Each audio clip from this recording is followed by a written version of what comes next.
계엄 선포에 관한 논의가 있었다는 걸 이제 뒤에 회의 즈음에는 알게 되셨을 텐데, 네. 근데 본인이 국무회의 구성원으로서 그런 회의에서 배제된 이유에 대해서 파악을 당시에 해보셨나요? 사회 부총리는 통보조차 못 받는 그런 상황이었기 때문에 이게 얼마나 두서없이 절차가 진행이 되는지 이거는 회의의 기본 요건조차가 성립이 안 된다라는 생각이 있었습니다. 그래도 행정각부의 장관이시고 국무위원이신데 대통령이 나갈 때라든지 아니면 중간에라도 반대 의사를 좀 명확하게 표현했어야 하는 것 아닌가 하는 의문이 있어서 여쭤보는 건데, 담화문 내용이 좀 제가 느끼기에는 약간 논리가 튄다. 저는 중간에 뭐가 좀 이렇게 빠진 거 아닌가 해가지고 제가 이렇게 문서를 이렇게 왔다 갔다 했던 기억이 나고, 그 당시에는 이게 바로 발표되는 문서인가 하는 좀 의문도 있었고, 하여튼 그렇게 좀 약간 혼란스러운 사이에서 나갔기 때문에 제가 발언하거나 말릴 기회는 없었습니다. 워낙 짧은 시간에 일어난 일이지만은 국무위원 한 사람으로서 그걸 적극적으로 말리지 못한 거에 대해서는 반성을 하고 있습니다. 증인 제가 좀 여쭤보겠습니다. 네. 아까 검사님 질문 중에 통상적인 국무회의가 어떻게 진행되는지에 대한 질문이 있었고 거기에 대해서 대답을 해주셨는데, 지금 3일날 회의가 있었고 4일날 회의가 있었잖아요. 네. 앞에 건 그 회의라고 할 수 없는 것 같고 뒤에 건 회의라고 할 수 있을 것 같다고 아까 진술하셨는데, 구체적으로 어떻게 달랐고 왜 그렇게 판단했는지에 대해서 좀 설명해 주시겠습니까? 최소한 통보 절차가 국무조정실장이 전체 강료들한테 소집을 했었습니다. 정확하게 이 해제 회의라고 얘기는 안 했지만 전체 국무회의한테 소집 통보를 했기 때문에 사실 그게 무슨 내용인지 몰라도 국무조정실장이 소집 통보를 하게 되면 정상적인 상황에서는 거의 가는 게 맞기 때문에 부득이한 상황이 아니면 다 모여야 되는 게 맞습니다.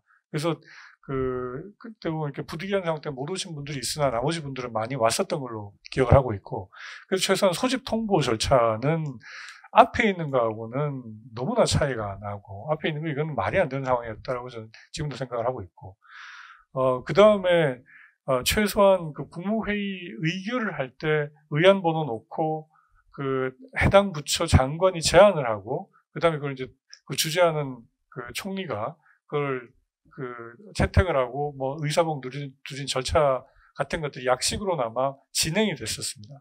그래서 저는 그거는 나중에 행정법 절차상 문제가 제기가 되더라도 이거는 충분히 그 당시에 위급한 상황을 감안했을 때 정상적인 절차를 볼 수 있는 요건은 다 갖추고 있었다고 저는 생각을 하고 있는데, 앞에 거는 전혀 그건 안 됐다고 저는 생각하고 있습니다. 앞에 회의 관련해가지고 증인은 참석을 못 하신 거잖아요.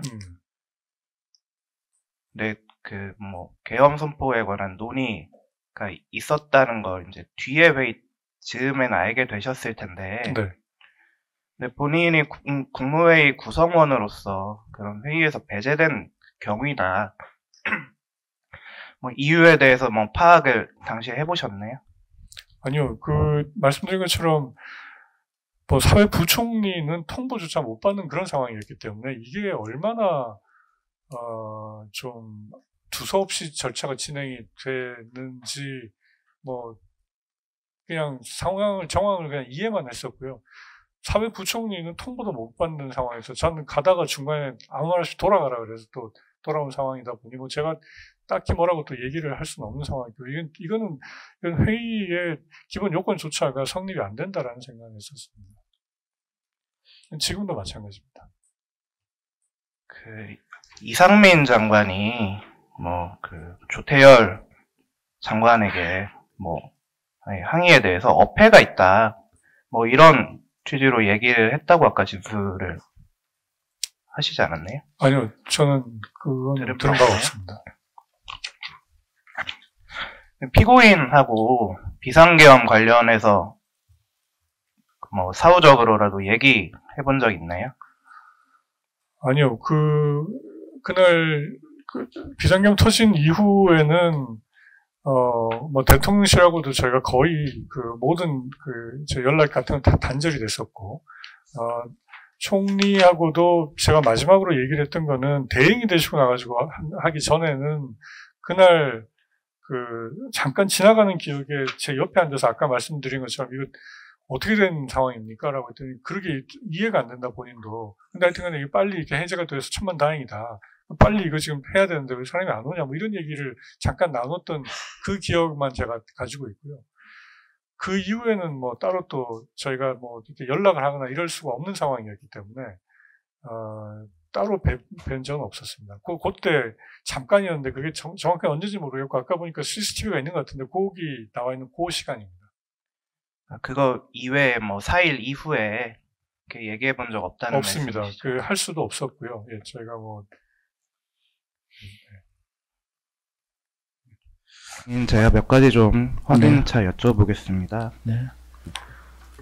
증인께서는 비상계엄 선포에 반대하는 입장이었다고 네. 말씀을 하시면서, 근데 그 대접견실에 들어갔을 때 전 대통령이 매우 격앙된 상태에서 네. 일방적으로 얘기를 하기 때문에 네. 그런 반대하는 의사를 표시하지 못했다, 이렇게 네. 아까 진술하신 게 맞네요? 예. 그러니까 일반적으로 생각할 때 대통령께서 말씀을 딱 하신 다음에 그 다음에 귀하들은 어떻게 생각해, 이렇게 물어볼 수 있다고 저는 생각을 했었는데, 말씀하시고 오영주 장관이 들어오고 나서 얼마 안 돼서 바로 나가셨기 때문에 예, 말할 기회가 없었습니다. 제가 궁금한 점은, 네.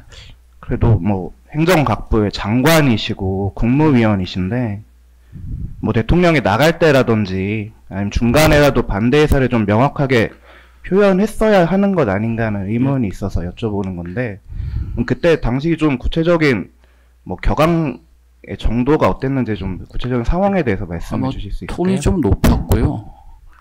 그 다음에 계엄 선포문을 계엄 선포문이래, 그 담화문을 이제 받아서 읽어보는데, 담화문 내용이 이제 국회에 계속되는 탄핵 소추, 그다음에 예산의 일방적인 삭감 말씀이 나오고, 좀 제가 느끼기에는 약간 논리가 튄다. 바로 뭐 북한으로부터 국가와 국민을 보호하고 뭐 종북 세력을 척결한다, 이런 문구가 나와서 저는 중간에 뭐가 좀 이렇게 빠진 거 아닌가 해가지고 제가 이렇게 문서를 이렇게 왔다 갔다 했던 기억이 나고, 그 당시에는 이게 바로 발표되는 문서인가 하는 좀 의문도 있었고, 하여튼 뭐 그렇게 좀 약간 혼란스러운 사회에서 나갔기 때문에 제가 발언하거나 말릴 기회는 없었습니다.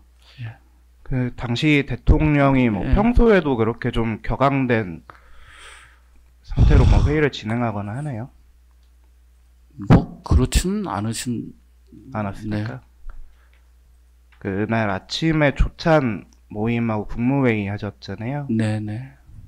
그때 그 당시 대통령도 참석했습니까? 아닙니다. 그건 국무위원들만 하는 거고, 국무회의는 보통 격주로 대통령이 주재하시는 주가 있고, 그 다음에 총리께서 주재하시는 주가 있는데, 대통령께서 주재하시면 용산 2층 국무회의실에서, 그 다음에 총리께서 주재를 하시면은 서울청사 또는 이제 세종청사에서 주로 하는데, 그날은 저는 서울청사에서 참석을 했고, 주재하시는 총리께서는 세종에서 영상으로 회의를 하신 걸로 알고 있습니다.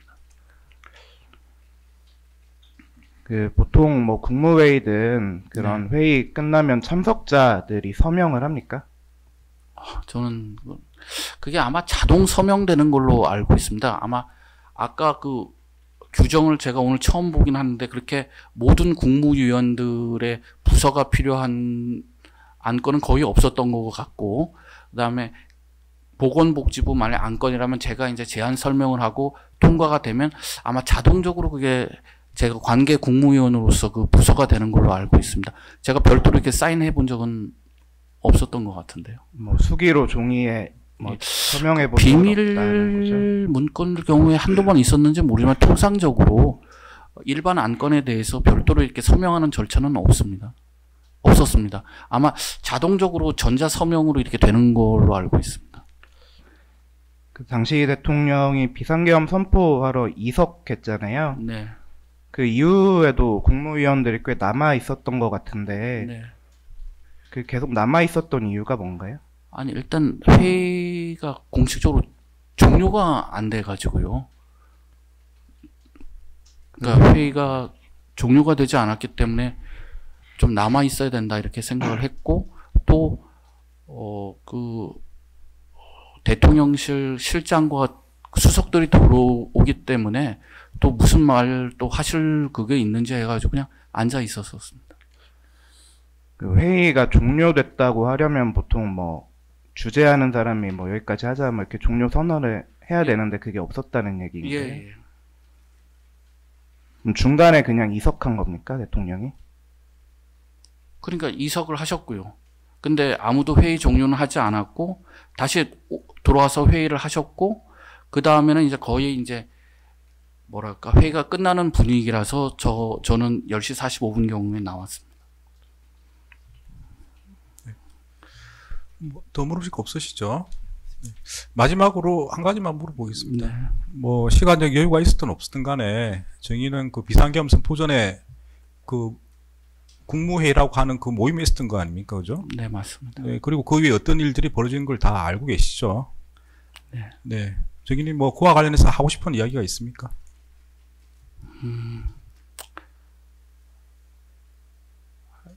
워낙 그 짧은 그 시간에 일어난 일이지만은 뭐 국무위원 한 사람으로서 예 그걸 적극적으로 말하지 못한 거에 대해서는 예 반성을 하고 있습니다. 네, 정의 시간 마치겠습니다. 돌아가시면 되겠습니다.